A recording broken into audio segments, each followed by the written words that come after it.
Halo anak-anak, apa kabar? Warani apa kabar? Baik, Dok.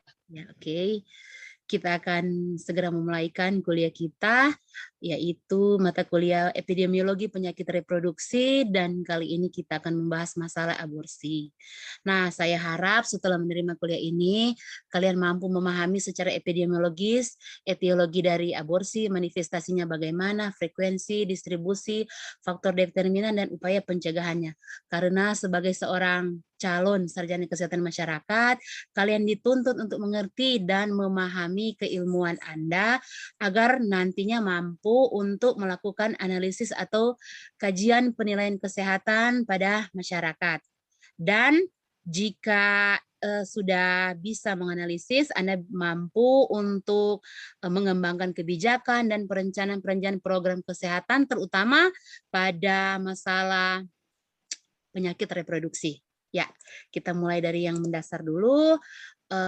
Gini, kehamilan pada usia remaja itu selalu atau kehamilan tidak diinginkan itu akan selalu memberi masalah. Salah satunya adalah aborsi atau pengguguran kandungan. Nah, definisinya aborsi itu keluarnya hasil konsepsi sebelum usia kehamilan berumur 20 tahun. Ada 3 macam, ada yang spontan, ada yang buatan sengaja dan provokasi, ada yang medis. Nah, alasan medis, kenapa aborsi ini bisa dilakukan dengan alasan medis? Karena ada masalah gangguan kejiwaan dan keselamatan jiwa ibu. Kemudian atau ada sakit, atau ada kelainan jantung, baru misalnya ada kelainan kromosom atau kelainan janin. Nah, kalau alasan non medis itu dilakukan bukan untuk keselamatan jiwa ibu, ya. Nah, alasan-alasan lain kalau di Amerika itu tidak ingin anak, tidak punya uang cukup untuk merawat anak, atau nggak mau punya anak tanpa ayah. Nah, alasan lain yang sering dilontarkan, oh terlalu muda, aib keluarga, memiliki banyak anak, dan sebagainya. Nah, data terakhir yang saya cari tahun 2018 itu ada suatu studi. Di situ 1% kasus aborsi itu terjadi karena perkosaan atau incest. Yang paling banyak itu 93%, yaitu alasan untuk kepentingan diri sendiri. Nah, oke, sebelum kita melanjutkan, ada yang ingin bertanya? Apa ada yang ingin bertanya mengenai materi yang sudah lewat? Sevanya? Dok, Klaisa? saya mau bertanya, Oh ya, Dok. silakan. Ya. Pertanyaan saya, Dok, tentang aborsi medis. Apakah aborsi medis itu aman? Oke, aborsi medis itu aman. Nah, kira-kira menurut teman-teman yang lain bagaimana aborsi medis itu? Apakah itu aman atau Chelsea? Chelsea boleh dibuka speakernya. Gaby atau Gaby?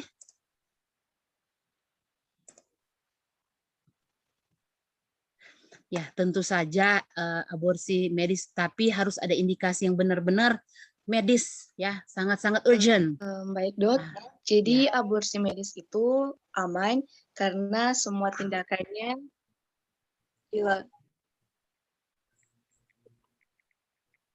ya. Gimana, Gaby?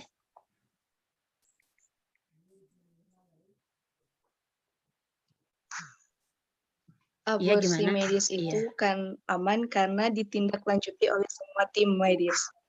Ya, benar juga steril. Tapi ingat ya, aborsi medis itu memang suatu hal yang berat dilaksanakan. Itu harus benar-benar ada indikasinya, ada informed consent, ada status urgent yang harus terpaksa membuat tenaga medis melakukannya. Tidak sembarangan. Nah, di Indonesia itu masalah serius loh aborsi ini. Bisa mencapai 2,3 juta per tahun. Paling sering apa? Hamil yang tidak diinginkan. Atau bagi pasangan yang sudah menikah, gagal kontrasepsi, atau korban perkosaan, atau juga masalah psikososial lainnya. Secara statistik ya, kira-kira ada 7.000 kasus aborsi per hari. 1 juta kasus aborsi itu karena keguguran spontan, 600.000 karena kegagalan KB, 700.000 karena kehamilan yang tidak diinginkan. Dan yang paling sering itu justru yang sudah menikah.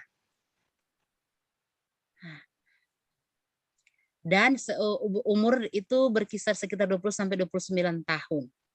Bayangkan ya, yang sudah menikah justru yang sering melakukan aborsi. Kenapa begitu? Karena mereka pikir, sudah banyak anak, nggak ada biaya. Itulah. Nah, 15% itu dilakukan oleh remaja ya, kurang di bawah 20 tahun. Biasanya karena apa? Seks tanpa kontrasepsi. Ini bahaya loh, dapat meningkatkan resiko kematian remaja. Nah, pada wanita muda, lebih dari separuh atau 57% wanita pelaku aborsi itu di bawah 25 tahun. Bahaya sekali. Kita lihat di tabel ini, usia itu yang paling banyak yaitu umur 20 sampai 24 tahun. Paling banyak. Nah, ini dia, paling sering itu aborsi pada usia kehamilan yang masih muda, 13 sampai 15 minggu. Nah, di Indonesia itu, kalau di desa itu yang paling banyak itu yang disebut dukun atau biang. Ya. Kalau medis kurang, karena itu harus tindakan. Nah, dampak aborsi yang bersifat ilegal itu dapat pertama sulit dipantau. Kemudian objek pemerasan. Biasanya orang yang bisa melaksanakannya itu akan meminta uang lebih kepada mereka yang ingin melaksanakan hal tersebut. Sehingga memberatkan pasien, pasien sulit mendapatkan pertolongan sehingga membahayakan nyawa. Nah, pengawasan aborsi itu sangat sulit karena juga tidak sesuai dengan kaidah kedokteran karena dapat menyebabkan komplikasi dan kematian yang tinggi. Sehingga angka kematian ibu itu akan meningkat. Sangat meningkat. Dan banyak sekali dilakukan oleh tenaga non-profesional. Jadi kalian sebagai seorang calon sarjana kesehatan masyarakat, itu tugas kalian ya. Saat di turun lapangan nanti, kalian harus benar-benar mempengaruhi dengan approach kepada masyarakat agar mengurangi masalah kesehatan reproduksi, masalah-masalah yang dapat meningkatkan angka kematian seperti aborsi ini. Oke. Tapi syukurlah sekitar 90% dari negara di dunia memiliki kebijakan untuk memperbolehkan tindakan aborsi untuk menyelamatkan nyawa. Tapi ini sangat terbatas ya. Sehingga karena banyak juga negara yang belum memiliki kebijakan tersebut, maka sangat tinggi presentasi perempuan yang melakukan aborsi tidak aman. Nah, ini cara melakukan aborsinya sangat serem, baru apalagi dukun beranak, dia biasanya melaksanakan aborsi dengan memberi ramuan. Aduh, bahaya sekali. Nah, resikonya keselamatan seorang wanita akan sangat terancam. Dan resiko juga yang kedua, resiko gangguan psikis. Sebelum lanjut, ada yang mau bertanya? Mariana? Atau Warane, ada yang mau bertanya? Saya ingin bertanya, Dok. Ya, silakan Warane. Kenapa, Dok, ini aborsi bisa menyebabkan kematian gitu? Ya, kenapa? Ada yang bisa bantu Warane? Boleh, Dok. Ya. Oke, terima kasih. Menurut saya, mengapa sih aborsi ini bisa menyebabkan kematian? Karena aborsi bisa merusak organ. Nah, aborsi selalu berisiko menimbulkan pendarahan yang hebat. Nah, ketika sel darah merah sangat minim dalam tubuh menyebabkan jantung tidak mungkin bisa memompa darah yang jumlahnya Iya, tidak betul. memadai. Anemia. Sehingga, iya Dok. Ya. Sehingga berisiko ya, Oke. berisiko untuk membuat wanita yang melakukan aborsi itu perdarahan, kehilangan darah yang cukup banyak, curah jantung menjadi sedikit, jantung tidak berhasil memompakan darah ke seluruh tubuh dan akhirnya meninggal.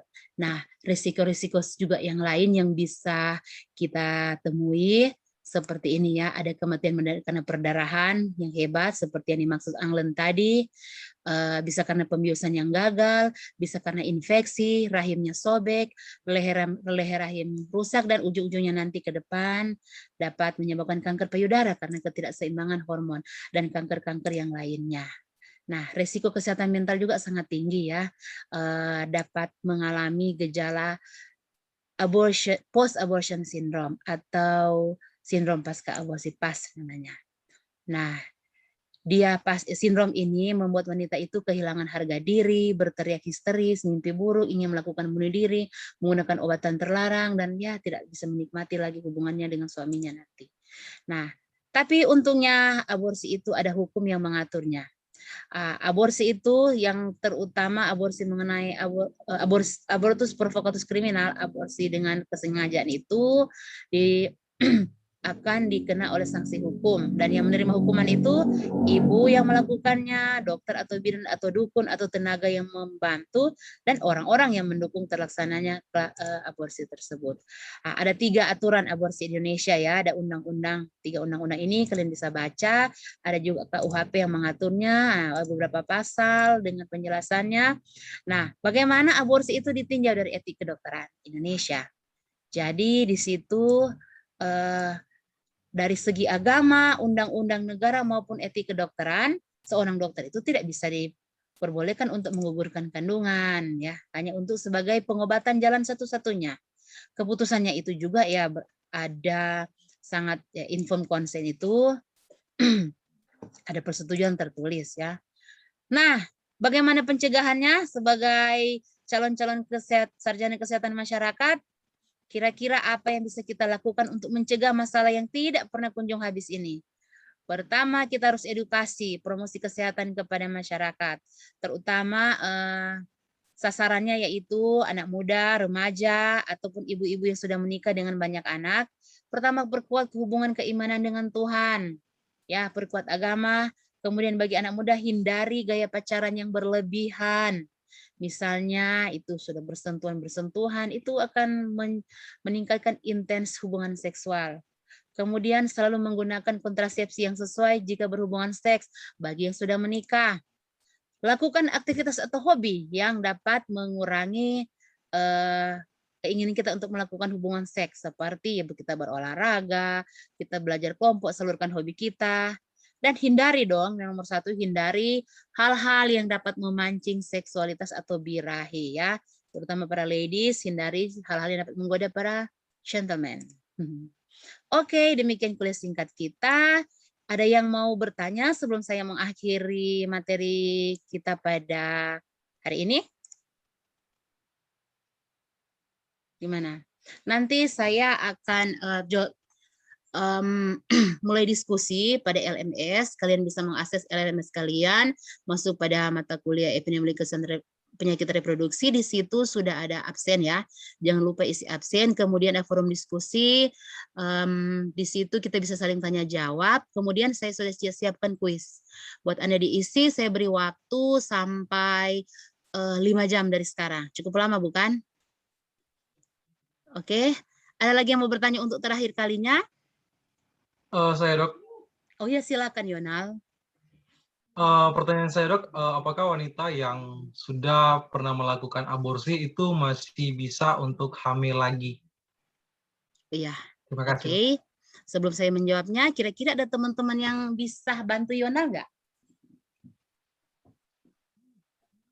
Mungkin saya bisa membantu sedikit dok. Oh ya, silakan. Ini adalah ungkapan suara dari seorang pria. Mewakili kaum pria, kira-kira gimana? Yang saya tahu dok,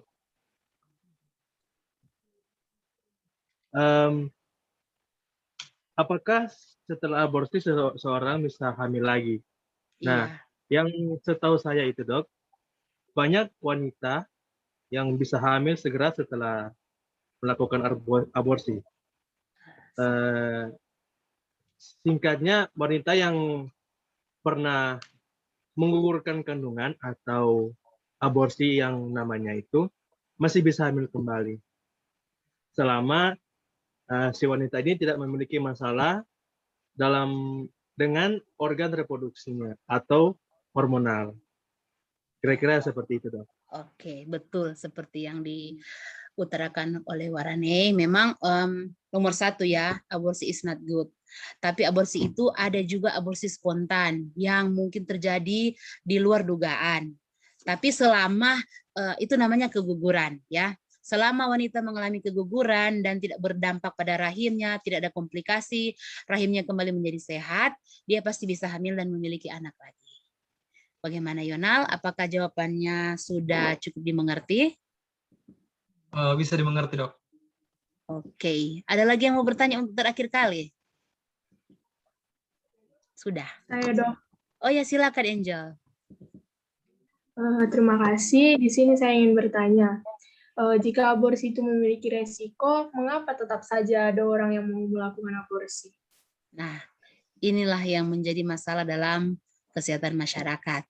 Kira-kira teman-teman ada yang bisa bantu memberi masukan atau bantu menjawab pertanyaan dari Angel? Saya, Dok. Siapa? Chelsea dan England. Oh ya, silakan duluan Chelsea. Setelah itu Kalau England, menurut ya. saya, kenapa sampai mereka melakukan aborsi padahal mereka sudah mengetahui bahwa aborsi itu dilarang? Seperti yang telah dijelaskan oleh dokter tadi, bahwa mereka melakukan itu karena sebagian besar yang melakukan aborsi adalah anak-anak yang di bawah umur. Mereka melakukan itu lagi, aborsi, karena mereka khawatir akan karir mereka seperti sekolah ataupun kerja begitu. Baru mereka belum mempunyai cukup biaya untuk membiayai bayi nanti. Dan mereka juga ada juga yang melakukan seks bebas tanpa mereka berpikir dan belum mempunyai ayah. Jadi mereka berpikir sulit, untuk ya. melakukan aborsi Belum itu. siap untuk berkeluarga, belum siap secara ekonomi, dan yang seperti yang Chelsea ungkapkan tadi itu belum siap secara mental dan psikis. Ya, itulah alasan yang paling sering, karena remaja itu psikisnya mereka masih tidak seperti kita orang dewasa, ya, tidak cukup kuat untuk menerima hal-hal yang sangat mengguncang mental, apalagi kondisi hamil itu sangat sulit diterima oleh seorang remaja. Silakan Engel jika ada yang ingin ditambahkan, England. Oke, terima kasih. Sebenarnya kurang lebih sama dengan apa yang dijelaskan Chelsea tadi. Cuman mungkin saja dia kurang edukasi dan kurang mengetahui risiko-risiko apa saja sih yang akan dia dapatkan ketika dia akan aborsi begitu. Itu saja sih, Dok. Betul Selebihnya sekali. tadi sudah dijelaskan. Ya, jadi itu tugas kalian sebagai seorang calon sarjana kesehatan masyarakat, ya, mengedukasi promosi kesehatan kepada generasi muda, ya, mengenai love, sex, and dating, setelah pregnancy itu harus benar-benar kita bantu mereka memberi edukasi yang benar. Makanya di minggu ke-7 kita akan turun lapangan untuk penyuluhan mengenai kesehatan reproduksi dan penyakit reproduksi, ya. Nanti akan dibagi kelompok setelah diberikan materi dan lokasi penelitiannya. Oke? Oh, maksudnya lokasi penyuluhan, ya. Terima kasih mengingat waktu yang sudah tidak memungkinkan lagi. Kita sudahi dulu kuliah kita kali ini, dan jika Anda ingin bertanya atau ada hal-hal yang tidak dimengerti, silakan kunjungi forum diskusi yang ada di LMS, ya. Dari LMS kalian masing-masing, silakan ajukan pertanyaan dan situ kita akan berdiskusi kembali. Oke, terima kasih semuanya. Selamat melanjutkan aktivitas.